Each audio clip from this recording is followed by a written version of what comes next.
Danish IT outsourcing company Wirtek released their Q2 report earlier this morning. With me for a brief comment, we have CEO Michael Aaen. How are you, Michael? I'm doing great, thank you. How about you, Martin? I'm doing great as well. And looking through your report, I saw that revenue grew about 59%, EBITDA almost 200%.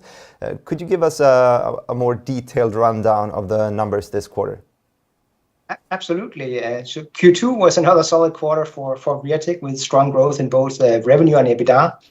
And if we take a little look into the numbers, then we posted 15.4 million Danish kroner in revenue during Q2 this year, which was a growth of 59%. And the EBITDA was 1.7 million Danish kroner, which was a growth of 190%. And the margin at EBITDA level was 11.2%. If we look at the first half of the year, we posted revenue of 31.8 million Danish kroner, which was a growth of 82%. And if we look a little bit about how this growth is created, yes, we did an acquisition last year of CoreBuild. It's been quite successful, and that definitely contributes to our growth. But we also have other sources of growth there. And if we just look at Q2 this year, we actually posted organic growth of 27%. So I think this combination of solid organic growth combined with growth through acquisition is really in line with our Accelerate 25 XL strategy. Now, EBITDA for first half of the year was 4.3 million Danish kroner, which was a growth of 109%. And the EBITDA margin was 13.6% for the first half of the year. Now, of course, we also put out our expectations for the full year earlier this year. So in January, we came out with our initial expectations, and those expectations we actually increased in March when we got a new big client that would help us in our growth path. So we are maintaining our expectations for the full year, and we expect a revenue of 64 to 69 million Danish kroner for the full year, which is a growth of 41 to 52%. And to put that into perspective, we in our Accelerate 25 XL strategy, we are promising an average of 30% growth during the strategic period. So we are actually for this year expecting a significantly higher growth. If we look at EBITDA, we expect 8.6 million to 9.6 million Danish kroner for the year, which is a growth of 39% to 54%. So all in all, some numbers that definitely makes me smile. So back to you, Martin. You mentioned this Accelerate 25 XL strategy. One of the strategic goals here is to increase further internationalization. That's a long word. You've actually improved on that. You've reached about 50% of your revenue comes from outside of Denmark. How have you worked to achieve this? Well, of course, we're doing our internal sales in the company, and growing with existing clients, international clients there, which of course helps on the growth there. But of course, as a significant source of our international growth is through the acquisitions, because our home market is Denmark, and the acquisition we did last year, they had clients outside of Denmark. So of course that's gonna help us in that growth there, because we don't have any concrete plans at least for right now to go out and establish sales offices in the different markets there. We are growing through acquisitions as well as through the sales channels we already have established, and we're doing that quite well, I think. Are there any specific markets that you find especially interesting?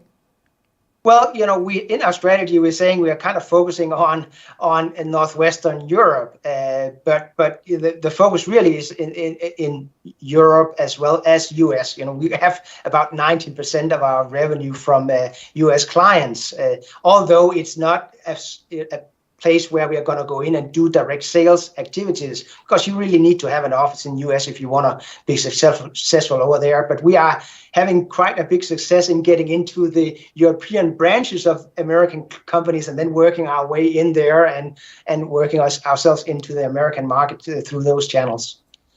You mentioned growing through acquisitions. I noticed that earlier here in July, you signed a letter of intent for an acquisition. What are you allowed to tell us about this acquisition so far? Well, not more than I already came out with, but it is an acquisition of a very, very interesting company with some very solid competences that very much augments our own service delivery. And also gives us even further internationalization of Wirtek. And we're looking very much forward to hopefully having a due diligence that will be successful, so that we can come out with more information there. The target is about end of August, but we are in the middle of a vacation period there, and relying also on external experts, during the due diligence process there. So we have the target of end of August there, but if we go a little bit into September, we'll have to see if what's possible here. Okay, Michael, going back a bit to the numbers, I noticed we had a question in the live chat as well. Wanted to elaborate a bit about the revenue that has gone down a bit in Q2 if you compare it just back one quarter in Q1. Can you elaborate a bit about the reason? Well, it's a natural part of our business, because some of our business is also dependent on how many working days you have available, vacation days and things like that, because we are a consultancy business there. So Q1 for us is normally a pretty solid quarter, because there's a lot of vacation time, and that allows us to have a lot of billable time there. Q2, you got Easter and other national holidays that kind of come in and take a little bit of the top of the revenue there. But that's very much in line with what we see during the years. One headline in the report is investments in strengthening the organization. What do you mean by this more specifically, and what is being done to strengthen the organization? Well, we are a growing company right now. We are approaching 200 people in the organization there. So we already earlier this year invested in people, getting an HR director on board as well as a CFO. And right now we're implementing systems to help us there, including a new ERP system that is going to help us, in getting all the processes in a very streamlined way. And we also, of course, implemented IFRS as part of the way we want to report, which also has, of course, another important effect here, because we also, earlier this year came out that we're actually moving towards the main market, so that's an important step in that direction there. We're also working, with strengthening the organization as a whole, and have some external expert help to help us generate a really strong organization and leadership in the company to help us to continue the growth. Let's talk a bit more about this operational goal to move to the Nasdaq main market. You mentioned IFRS. What's the next step, would you say, and what more steps needs to be taken before you can complete the move? Well, I think the significant part here is that we need to be able to deliver 3 annual reports according to IFRS accounting standards. And this year we are working on doing the 2020 and 2021 reports there. And of course, we're going to put out report next year for 2022. So in principle, after we come out with our 2022 report, we would be ready, at least from an IFRS point of view, to go to the main market. And of course, we're also looking into other initiatives, corporate governance and other areas there that we need to make sure are in place before we take that very big step for us. One thing that you have talked about a lot before when I've interviewed you is, you're an IT outsourcing company, and your greatest asset, of course, is your employees. How are you working to retain the talent within the company? Well, as part of our strategy, we have this goal of being a best-in-class workplace.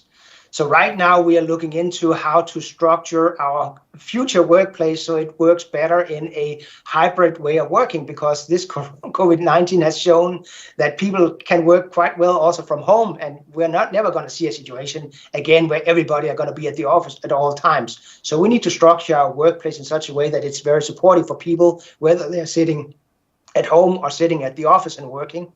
So that's something that's ongoing right now. We're also looking into, in general, a way of setting up our benefits package for the people, because everybody out there wants the best people out there, and we too want to keep our good colleagues and get the best talent out there. So we're looking at having a very competitive benefits package so that we are very competitive towards the other companies.